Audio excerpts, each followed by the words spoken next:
সাংবাদিক আছেন যারা পয়সা দিয়ে কোনোদিন তারা বিচার করেন, তারা কাজ করে।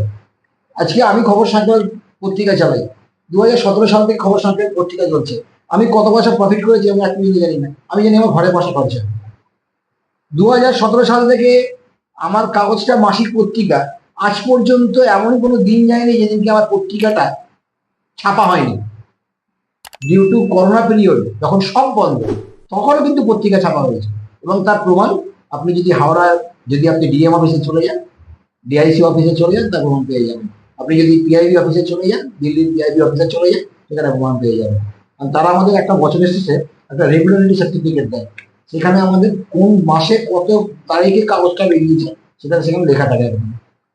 আর সেখানে পিআইবি যিনি ডাইরেক্টর উনি সাইন করেন যদি আমাদের স্ট্যাম্প লাগিয়ে হচ্ছে, এই তারা এমনি দেবে না, মানে এই প্রমাণ আমাদের কাছে থাকে। মানে আপনার যে প্রথম কাগজ বেরিয়েছে সেটাও ওখানে গেলে দেখতে পাওয়া যাবে। হ্যাঁ,